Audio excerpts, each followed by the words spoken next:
নীলফামারীর উত্তরা ইপিজেডে শ্রমিকদের সঙ্গে আইনশৃঙ্খলা বাহিনীর সংঘর্ষে একজন মারা গেছে, আহত হয়েছে অন্তত ৮ জন।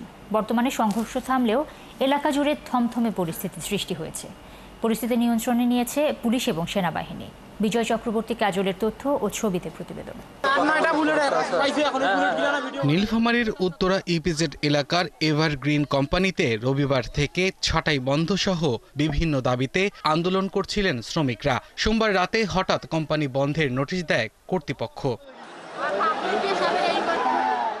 এ ঘটনায় ক্ষুব্ধ হয়ে শ্রমিকরা মঙ্গলবার সকালে ইপিজেডের মূল দরজায় তালা ঝুলিয়ে দেয়। এতে পরিস্থিতি উত্তপ্ত হয়ে ওঠে। ডিউটি করার জন্য গেছি, আমরা তো জানি না যে মানববন্ধন হবে বা গেট বন্ধ হবে, এগুলো কিছু জানি না।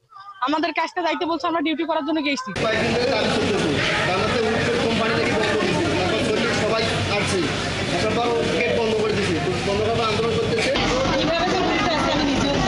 পরে আইন শৃঙ্খলা রক্ষাকারী বাহিনীর সঙ্গে দফায় দফায় শ্রমিকদের সংঘর্ষ হয়। রণক্ষেত্রে পরিণত হয় পুরো এলাকা। গুলিবদ্ধ হয়ে এক শ্রমিকের মৃত্যুর খবর ছড়িয়ে উত্তাল হয় গোটা উত্তরা ইপিজেড এলাকা। প্রথমত দুজনকে ব্যবসার হাসপাতালে নেওয়া হয়, তারপর থেকে ওইখানে কাউকে ঢুকতে দেয়নি। পরে একজনকে এখানে নিয়ে আসা হয়, এখানে এসে ডাক্তার বলে যে মৃত ঘোষণা করে তাকে। এখানে হচ্ছে ভাই কোনো রাজনৈতিক কোনো এখানে আন্দোলন হয়নি ভাই। এখানে গুলি চলবে কেন?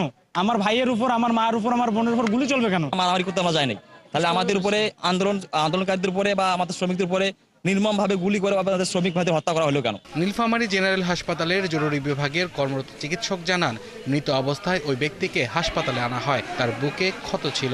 জরুরি বিভাগ কিছু রোগী আসেন, আনুমানিক 6 জন। এর মধ্যে একজন মৃত অবস্থায় আমাদের এখানে আসেন এবং বাকিরা শরীরের বিভিন্ন জায়গায় ক্ষত নিয়ে আসেন।